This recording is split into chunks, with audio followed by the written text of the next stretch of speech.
There was a little arcade in Thibodaux, so right across the street from Hoffman's Music, which has been there forever.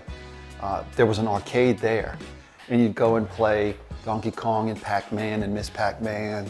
I want to say there was a Rolling Stone pinball machine, the Rolling Stones, Kiss, and there was a whole Tron. And that was the arcade in Thibodaux. The arcade in Houma was in the mall, Houma Mall. And so when Mom would go shopping, you beg her for $5, and the edges of the arcade were lined with arcade games.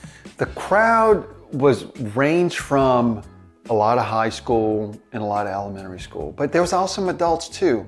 The games were 25 cents a game. Pac-Man, you had to memorize the patterns. And Donkey Kong, you had to memorize all these things. So it was a foolish, fun thing to do, but there was also some memory involved because you had to learn the patterns around the board. And if you learned the pattern, you wouldn't get caught. And there was something to be said about the camaraderie of the people in there. It was fun. Joe, you made me really happy thinking about the video games, and I can think about the people that I've met and the friends that I've made at video arcades that I would have never known before. And a friend of mine actually fixes video game machines. Yeah, he's an electrician. And so he'll pick them up, he'll fix them, and then he sells them on the side. That's EJ, that's what he does. He fixes them up and he sells them. Great guy. EJ has the Lost Youth sitting in his garage. My prime time was like later on. We had Mortal Kombat and Cruising World, sit-down games. These are like, late 90s into the 2000s. Something that's kind of unknown to people, but they would change just the marquee and put a sticker on the side and change the board out.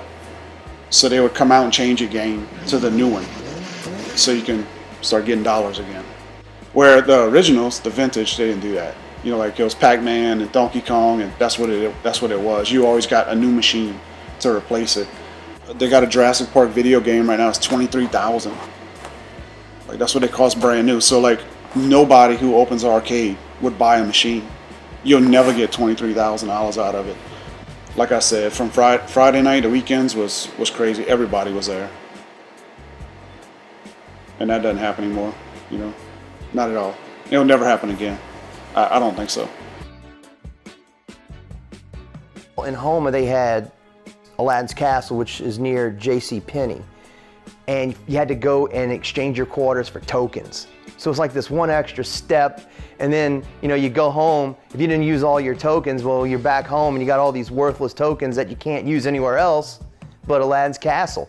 There were arcades everywhere though back then. They had the one in Nicholls where it was in the student union. It was in a door that was on the cafeteria side. It was just another large room that had tons of games. I think it had pinball machines and some pool tables in there too. And it was just so much fun because I was there with all my friends. It was just a nice social experience. It's different now because you play multiplayer games on the internet.